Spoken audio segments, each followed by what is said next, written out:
Today, I want to talk about something that is far more damaging than an argument.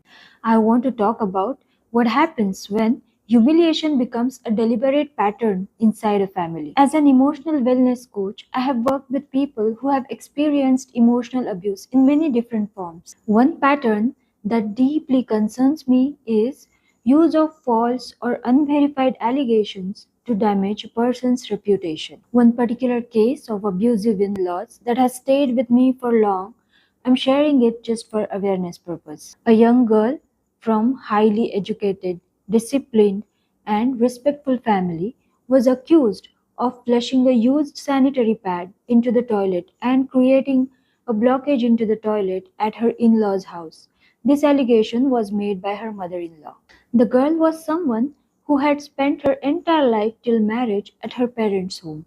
According to her and those who knew her, this had never happened before.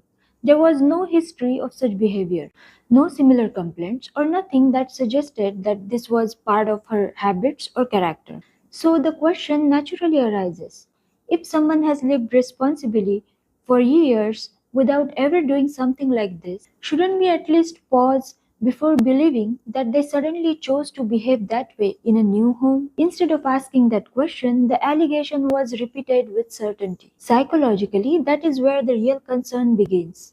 Purpose of allegation is no longer to understand what happened. Purpose becomes attaching shame to a person because once a degrading story is repeated often enough, people stop remembering that it was an allegation. This is how emotional abuse can operate in some unhealthy family systems, through stories that slowly destroy one's reputation from inside. What made this case even more significant was that when the allegation was later examined carefully, the practical facts did not support the explanation that had been repeated confidently. That should make all of us reflect.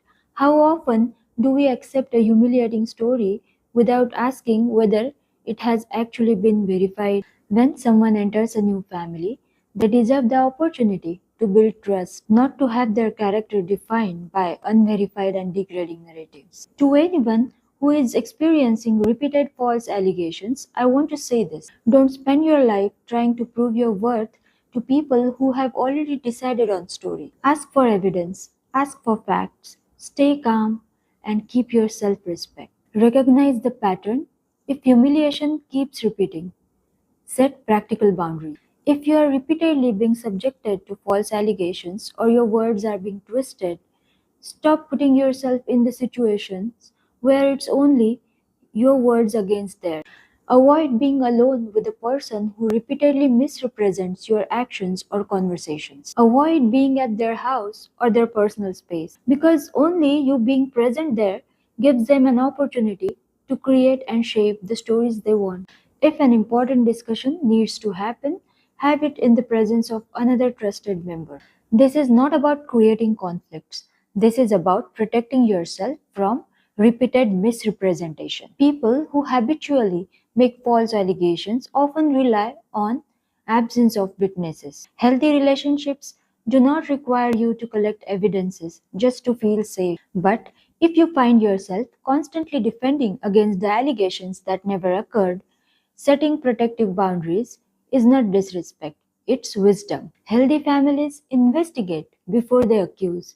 Healthy families correct mistakes without attacking character. Healthy families protect relationships instead of sacrificing one person's dignity. A person's reputation is precious. Knowingly spreading false statements that damage another person's reputation can have serious emotional consequences. And depending upon the facts and the law where you live, may also have legal consequences. Someone's dignity should never become a price for another person's need for control. If you are facing such repeated false allegations and need psychological help, you can book the session with me. Thank you.